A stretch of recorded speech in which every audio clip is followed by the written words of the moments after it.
दोस्तों, स्वागत है आपका मेरे YouTube चैनल इंग्लिश बाबू पर। और आज मैं फिर हाजिर हूँ आपके साथ एक नई स्टोरी लेकर।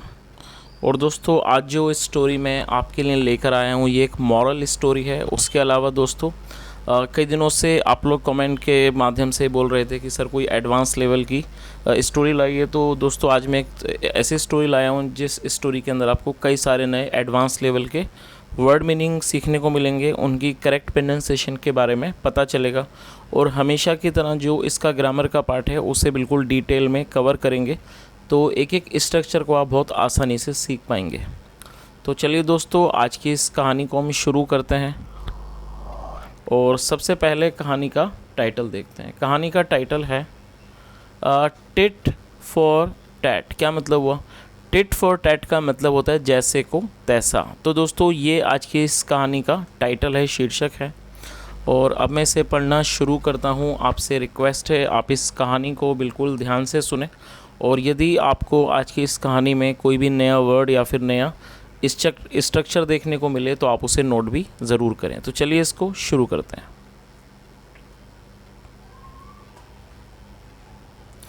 Once upon a time there lived two friends named Dinanath and Baburam. क्या मतलब हुआ? वंस अपॉन ए टाइम मतलब कि एक समय की बात है। there lived two friends। दोस्तों, ये जो हमारा वाक्य है ये पास्ट इंडेफिनिट का अफर्मेटिव वाक्य है। और जब हम पास्ट इंडेफिनिट में अफर्मेटिव का वाक्य बनाते हैं तो वहाँ वर्ब की सेकंड फॉर्म का प्रयोग किया जाता है। लिव का मतलब होता है किसी स्थान पर रहना, निवास करना, और ये सेकंड फॉर्म में लिव्ड। तो क्या अर्थ हुआ?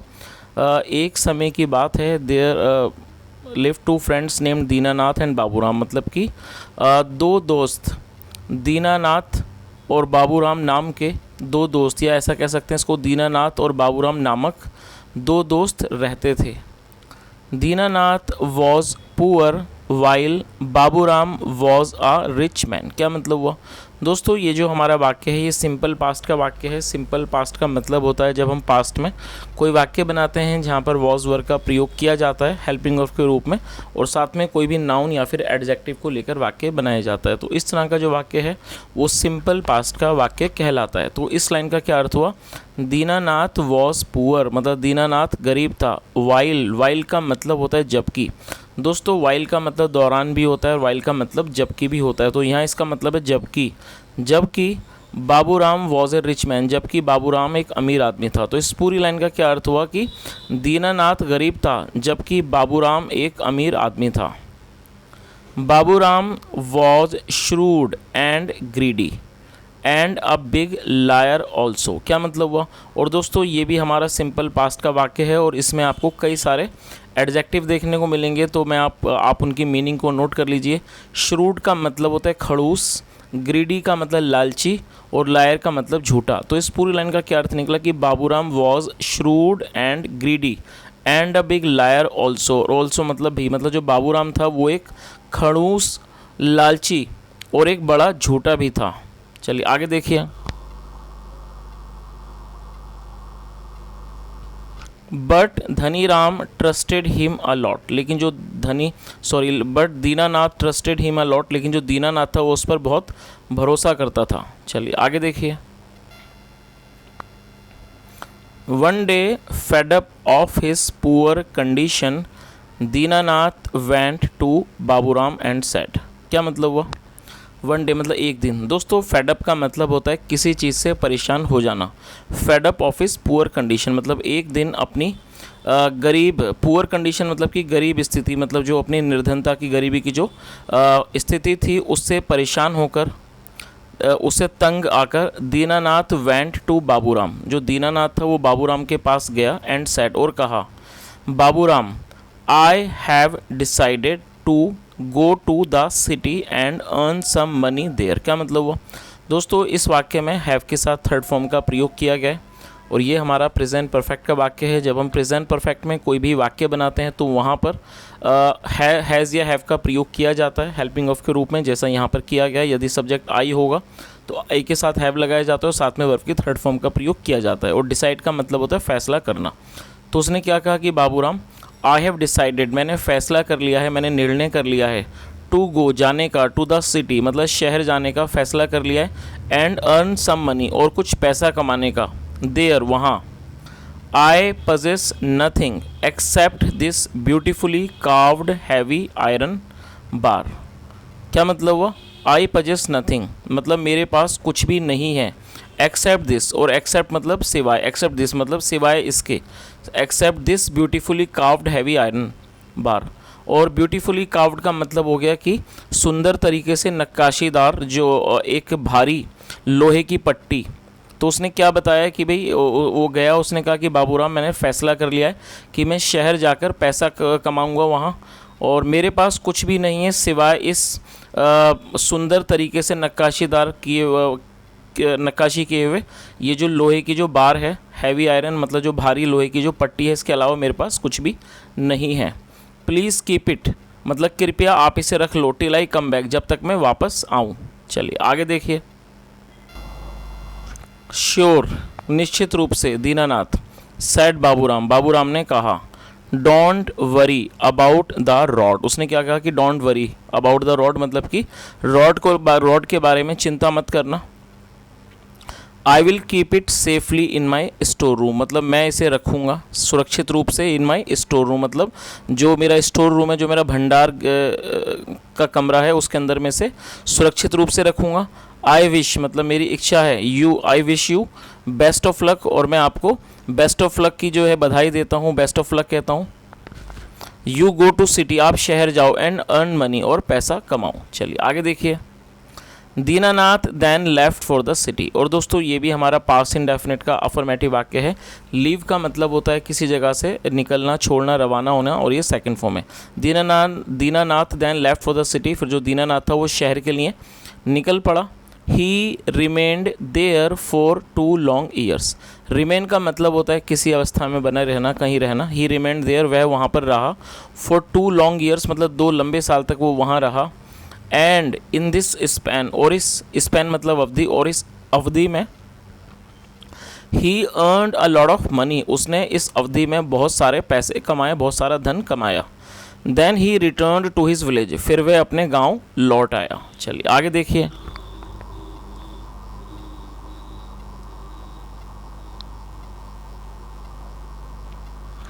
नेक्स्ट डे मतलब कि अगले दिन he went to meet Baburam. और दोस्तों ये भी हमारा पास्ट इंडेफिनिट का अफर्मेटिव वाक्य है, और इस वाक्य में 2 वर्ब का प्रयोग करके वाक्य को बनाया गया है। जो पहली वर्ब है वो है जाना और दूसरी मिलना। तो आपको ये चीज़ याद रखनी है कि जब आप दूसरी वर्ब लगाएंगे तो उससे पहले आपको टू लगाना है, और टू के बाद हमेशा ही वर्ब की फर्स्ट फॉर्म लगाई जाती है। तो इस पूरी लाइन का क्या अर्थ निकला? अगले दिन, नेक्स्ट डे मतलब कि अगले दिन he went to meet Baburam मतलब वह बाबूराम से मिलने गया।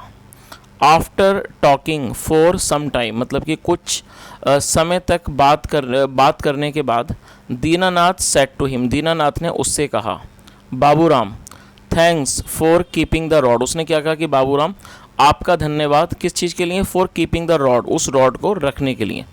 और दोस्तों आपको ये चीज़ आपने कहानी में सुनी ही होगी कि जब वो दीनानाथ नाम का जो व्यक्ति था, जब वो शहर जा रहा था पैसे कमाने के लिए, तो उसने जो उसके पास एक लोहे की जो रॉड थी, जैसा हमने इस कहानी में देखा, तो वो अपने फ्रेंड को दे के गया था, और उसी रॉड के बारे में, उसी जो लोहे की जो रॉड थी उसी के बारे में वो बात कर रहा है। तो उसने क्या कहा कि बाबूराम आपका धन्यवाद फॉर कीपिंग द रॉड मतलब रॉड को रखने के लिए।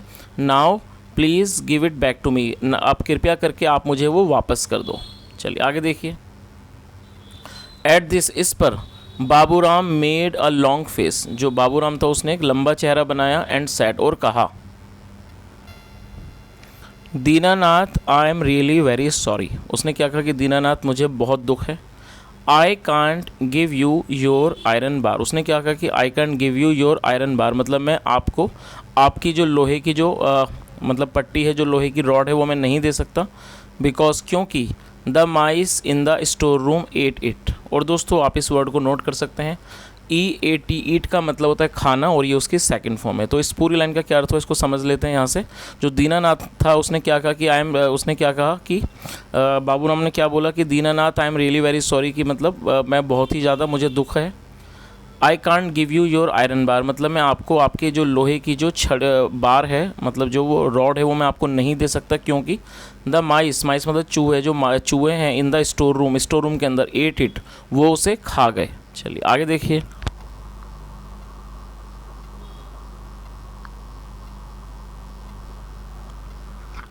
दीनानाथ न्यू, और दोस्तों इस वर्ड को आप नोट कर सकते हैं, ये नो की सेकंड फॉर्म है। नो मतलब जानना, पता होना, और ये सेकंड फॉर्म है। दीनानाथ न्यू, दीनानाथ जानता था, दैट की हिज फ्रेंड वॉज लाइंग, क्या मतलब हुआ कि दीनानाथ जानता था कि जो उसका दोस्त है वो झूठ बोल रहा है, but he did not say anything, लेकिन उसने कुछ भी नहीं कहा। He decided to teach Baburam a lesson, क्या मतलब हुआ। और दोस्तों ये जो हमारा वाक्य है, ये भी पास्ट इंडेफिनिट का अफर्मेटिव वाक्य है, और इस वाक्य में भी दो वर्ब का प्रयोग किया गया है। पहली जो वर्ब है वो है डिसाइड, और ये पास्ट इंडेफिनिट का सेंटेंस है, इसलिए सेकंड फॉर्म लगाई गई है। और जैसा मैंने आपको पहले बताया, जब आप दूसरी वर्ब लगाएंगे तो उससे पहले आपको टू के बाद फर्स्ट फॉर्म लगानी होती है। और टीच का मतलब होता है पढ़ाना या फिर सिखाना। तो इस पूरी लाइन का क्या अर्थ हुआ, he decided to teach Baburam a lesson, मतलब उसने बाबूराम को एक सबक सिखाने का फैसला किया। चलिए आगे देखिए।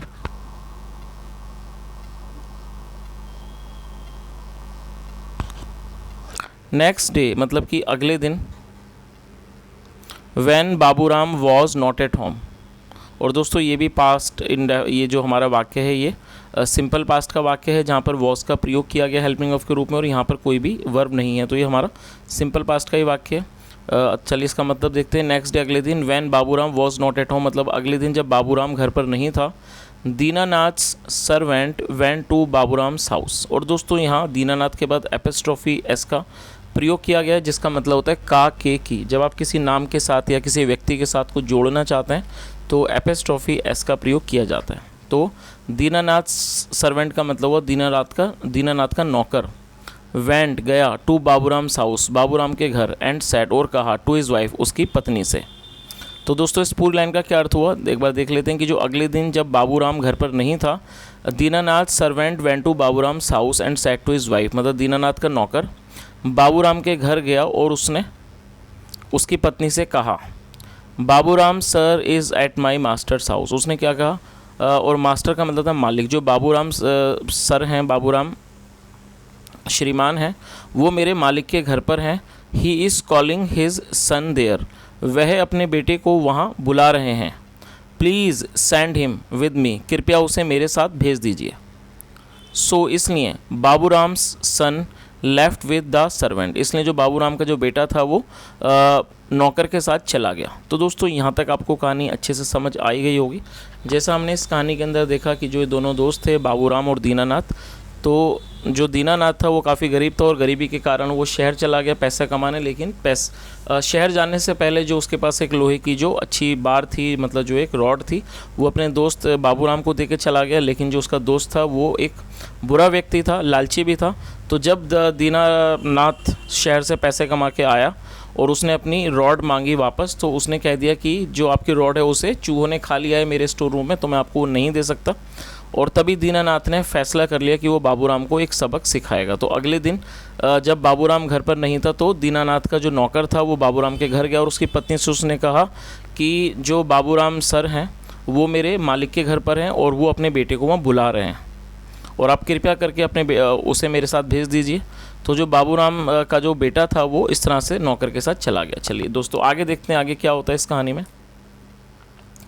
इन द इवनिंग मतलब कि शाम को, when Baburam return to his house, और ये सेकंड फॉर्म में रिटर्न मतलब लौटना। जो बाबूराम था जो जब वो अपने घर वापस आया, लौटा, ही कॉल्ड हिज सन, उसने अपने बेटे को बुलाया। सन बेटा, कम हेयर, यहाँ आओ, लुक देखो, what I have brought for you, देखो मैं आपके लिए क्या लाया हूँ। और दोस्तों ये जो वाक्य है ये भी हमारा प्रेजेंट परफेक्ट का वाक्य है। यहाँ पर हैव के साथ थर्ड फॉर्म लगाई गई है, आप इसे नोट कर सकते हैं।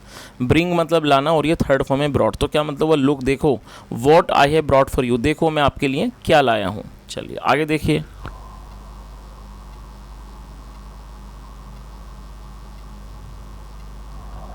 एट दिस, इस पर, Baburam's wife said to him, जो बाबूराम की पत्नी थी उसने उससे कहा, why are you calling him, क्या मतलब वो why are you calling him, तुम उसे क्यों बुला रहे हो।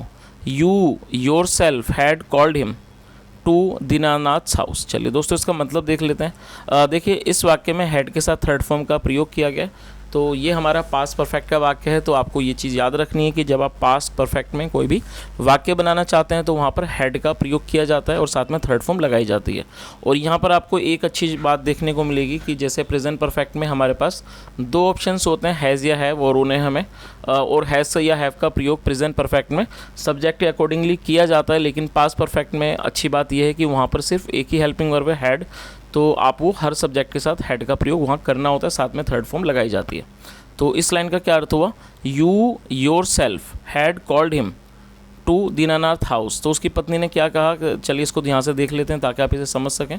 इस बात पर जब उसने बुलाया अपने बेटे को कि मैं आपके लिए कुछ लाया हूँ, तो जो बाबूराम की पत्नी थी उसने उससे कहा, why are you calling him, आप उसे क्यों बुला रहे हो। You yourself had called him to Dinanath house, मतलब आपने खुद उसे दीनानाथ के घर पर बुलाया था। Has he not return with you, क्या वह आपके साथ नहीं आया है। चलिए आगे देखिए।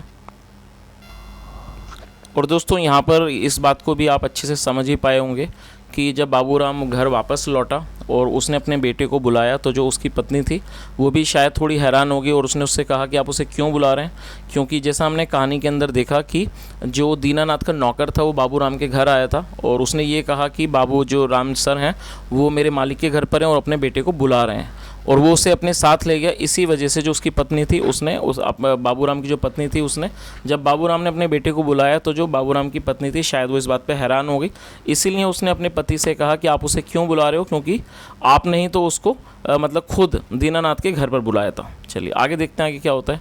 बाबूराम गॉट वरीड, और दोस्तों वरीड का मतलब होता है चिंतित हो जाना, एडजेक्टिव है। और ये जो हमारा वाक्य है ये पास्ट इंडेफिनिट का अफर्मेटिव वाक्य है और यहाँ एडजेक्टिव को वर्ब बनाया गया है। तो इस वाक्य को आपको समझना होगा कि जब आप ऐसा वाक्य बनाना चाहते हैं जहाँ पर आप किसी एडजेक्टिव को वर्ब के रूप में प्रयोग करना चाहते हैं तो वहाँ पर आपको सपोर्टिंग वर्ब की ज़रूरत होती है। तो ये जो हमारा वर्ड है वरीड, ये एडजेक्टिव है तो आप इसे वर्ब के रूप में प्रयोग नहीं कर सकते, तो यहाँ पर आपको सपोर्टिंग वर्ब का प्रयोग करना होगा। तो गेट का प्रयोग किया गया है और ये पास्ट इंडेफिनिट का वाक्य है, इसलिए गेट की सेकंड फॉर्म लगाई गई है। तो गेट वरीड मतलब चिंतित होना और ये सेकंड फॉर्म है। बाबूराम गॉट वरीड मतलब बाबूराम चिंतित हो गया। He said to his wife, उसने अपनी पत्नी से कहा, बट लेकिन I did not call him, लेकिन उसने क्या कहा कि लेकिन मैंने उसे नहीं बुलाया। Why did you let him go, आपने उसे क्यों जाने दिया। और दोस्तों इस वाक्य में मैं आपका ध्यान इस वाक्य पे दिलाना चाहूँगा, इस तरह के सेंटेंसेस स्टोरीज़ में बहुत कम आते हैं। इस वाक्य में लेट का प्रयोग किया गया है। लेट का प्रयोग वाक्यों में जब किया जाता है जब आप कोई ऐसा वाक्य बनाना चाहते हैं जहाँ किसी उस वाक्य में आप किसी काम को होने देना या ना होने देने के बारे में बात करें, तो वहाँ पर लेट का प्रयोग हेल्पिंग वर्ब के रूप में किया जाता है।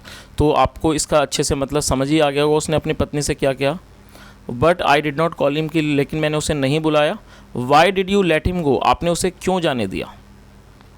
चलिए आगे देखिए। Baburam then immediately went to Dinanath house. Immediately मतलब तुरंत, और जो फिर बाबूराम था फिर immediately went to Dinanath house, फिर वो तुरंत दीनानाथ के घर गया। And inquired about his son, inquire का मतलब होता है पूछताछ करना, और उसने अपने बेटे के बारे में पूछताछ की।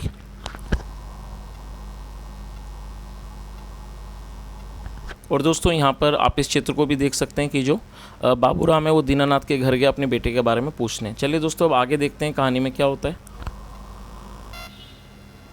Dinanath sad with A sad face, क्या मतलब हुआ दोस्तों। सैड का मतलब होता है उदास और ये एडजेक्टिव है। Dinanath sad with a sad face, मतलब दीनानाथ ने एक उदासी वाले चेहरे के साथ कहा, सॉरी बाबूराम, मतलब कि Baburam sorry.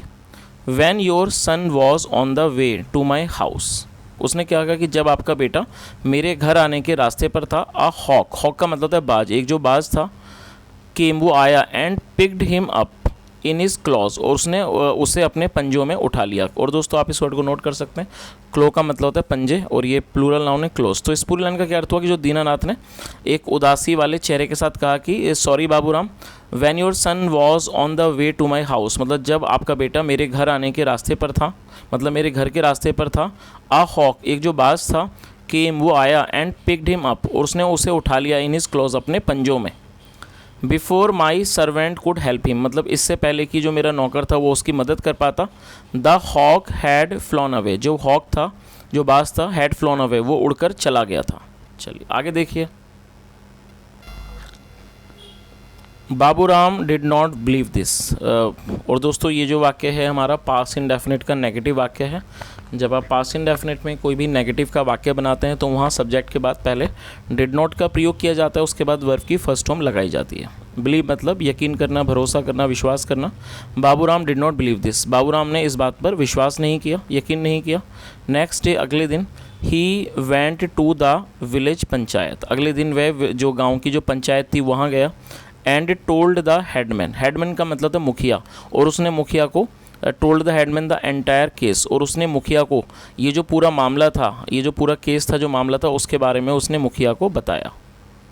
The headman called Dinanath and said, जो हेडमैन था उसने दीनानाथ को बुलाया और कहा, Dinanath it is not possible for a hawk to fly away with a child. उसने क्या कहा कि दीनानाथ ये चीज़, इट इज़ नॉट पॉसिबल, ये बात संभव नहीं है, फॉर ए हॉक एक बाज के लिए, टू फ्लाई उड़ना, टू फ्लाई अवे मतलब कि उड़ना, विद ए चाइल्ड एक बच्चे को लेकर। टेल मी मुझे बताओ, where the little child is, मुझे बताओ कि वो छोटा बच्चा कहाँ है। चलिए आगे देखिए। With folded hands Dinanath said, क्या मतलब वो विद फोल्डेड, फोल्डेड मतलब जो हाथ जोड़ना। With folded hands Dinanath said मतलब कि हाथ जोड़कर दीनानाथ ने कहा, सर श्रीमान, why can't a hawk fly away with a child. उसने क्या कहा कि sir why can't a hawk fly away with a child मतलब एक जो बाज है वो एक बच्चे को लेकर क्यों नहीं उड़ सकता। वैन जब a mice can eat a heavy iron rod, उसने क्या कहा कि श्रीमान एक जो बाज है वो एक बच्चे को लेके क्यों नहीं उड़ सकता। जब जो चूहे हैं वो एक मतलब कि भारी जो आयरन की जो मतलब कि जो लोहे की रॉड है उसको वो खा सकते हैं, तो एक बाज एक बच्चे को लेकर क्यों नहीं उड़ सकता, ऐसा उसने कहा। Dinanath then narrated the entire matter to the village headman. उसके बाद जो दीनानाथ था उसने वो जो पूरा जो एंटायर मैटर मतलब जो पूरा मामला था वो नरेट किया। नरेट मतलब बताना, समझाना। वो उसने गांव विलेज हेडमैन को मतलब कि गांव का जो मुखिया था उसने उसको पूरा जो मामला था उस बारे में बताया। The headman asked Baburam to return Dinanath his iron rod, क्या मतलब वो जो हेडमैन था, मुखिया था, उसने बाबूराम को कहा टू रिटर्न लौटाने के लिए दीनानाथ को हिज आयरन रॉड, उसकी जो लोहे की रॉड थी वो उसको लौटाने को कहा।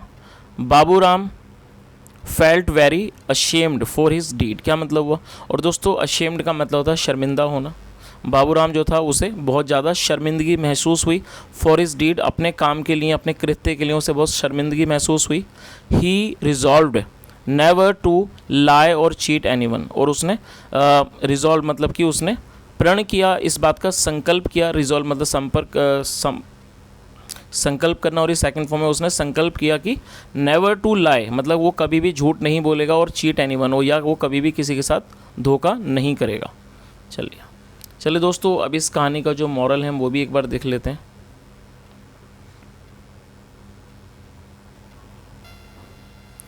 बिवेयर ऑफ ट्रेचरस फ्रेंड्स, क्या मतलब हुआ दोस्तों। ट्रेचरस एडजेक्टिव है जिसका मतलब होता है विश्वासघाती, बेवफा या फिर नमक हराम, उसे ट्रेचरस कहा जाता है। और बिवेयर का मतलब होता है सावधान रहना। बिवेयर ऑफ ट्रेचरस फ्रेंड्स मतलब कि विश्वासघाती दोस्तों से सावधान रहें। चलिए तो दोस्तों ये आज की एक बहुत छोटी सी कहानी थी, और यहाँ मैंने पूरी कोशिश की आपको हर वर्ड की मीनिंग समझाने की, साथ में जो ट्रांसलेशन का प्रोसेस था उसको भी अच्छे से एक्सप्लेन करने की। यदि आपको आज की कहानी अच्छी लगी और मेरा पढ़ाने का प्रयास आपको अच्छा लगा हो तो आपसे रिक्वेस्ट है आप वीडियो को ज़रूर लाइक करें, शेयर भी करें और चैनल को सब्सक्राइब करें। और यदि कोई सुझाव हो तो कमेंट के माध्यम से ज़रूर बताएँ। सुनने के लिए thank you so much. Have a nice day and bye.